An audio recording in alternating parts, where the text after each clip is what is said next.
When you know within yourself that there's something you want to do, and I believe that all of us were born with a purpose, that all of us have something that we are supposed to do, that all of us have some goodness within us, and that goodness gives us a responsibility to manifest our greatness. Not only is it possible for you to have your dream, but it's necessary. It's necessary that you have it, that you work on it, that you develop yourself, that you go for what is yours in the universe. Every single day when you wake up, you better be spending time on your dream. You better be spending time on your, you ain't got time to waste. It is a sense of urgency. It's the character of who you are. It's not the title that makes you. It's not the success that makes you.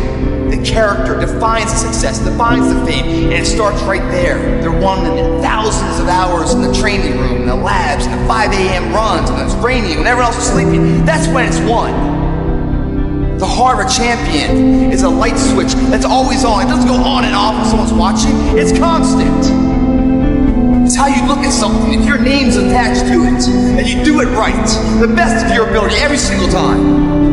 And the problem with some of y'all is you want somebody else to support your dream. It's yours. I don't want you to die. It's your dream. If you want it to happen, get your butt up and make it happen. If you want it to happen, rise and grind. That if you want a thing bad enough to go out and fight for it, to work day and night for it, to give up your time, your peace, and your sleep, if all that your dream and scheme is about, and life seems useless and worthless without it, and if you gladly sweat for it and fret for it and plan for it, and lose all your terror of the opposition for it, and if you simply go after this thing that you want with all of your capacity, strength and sagacity, faith, hope, and confidence, and stern pertinacity, if neither cold poverty, famish, or gulf, sickness, or pain, of body and brain can keep you away from the thing that you want. Now that's that thing called life, is that it is always changing. Sometimes you're up, sometimes you're down. I can tell you that now. Be aware of that. Things are not going to work out exactly right. For a time they will, sometimes. And that's when life is just playing a game with you. I don't want to play anymore. I don't care how good you are, I don't care how talented you are, I don't care how much you work on yourself. There's some times when things aren't going to go right. They just are not going to go right. There are times when anything that can happen will happen. But during those down moments, that's where the growth takes place. That's where the work is. See, anybody can feel good when they have their health, their bills are paid, they have happy relationships. Anybody can be positive then. Anybody can have a larger vision then. Anybody can have faith under those kinds of circumstances.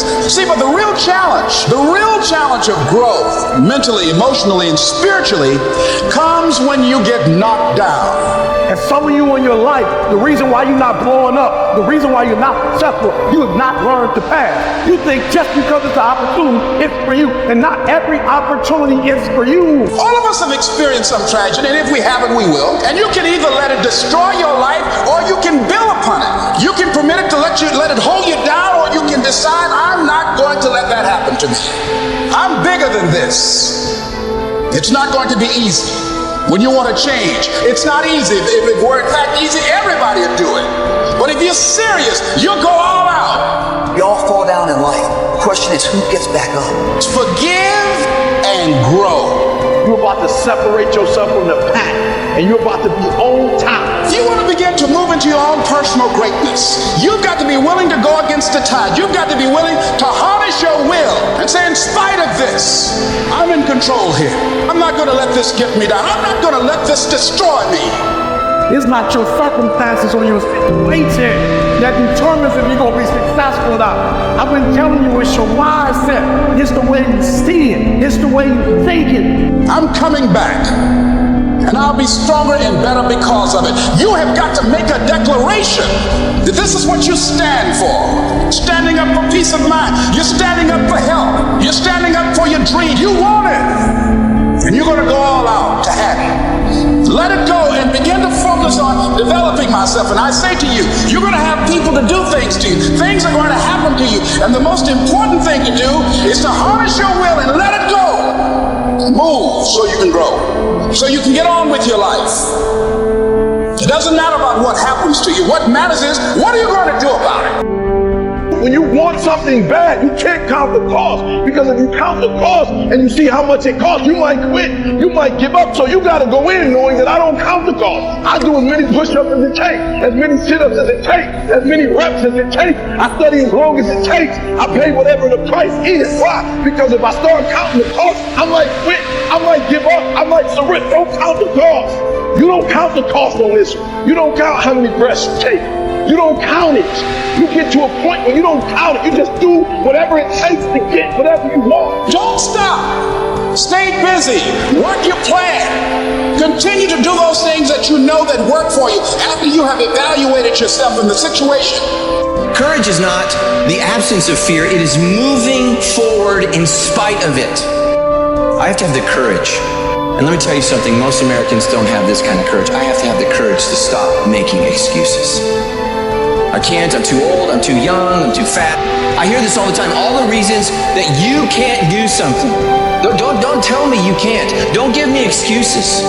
The boredom of normalcy and the numbness, mediocrity, stiffens your passions. What that meant was, I was so sick of myself. I was so bored in my life, man. I was so tired of being mediocre. I was just tired of it, and it was all my fault. I was mediocre because I wasn't doing the things to be exceptional.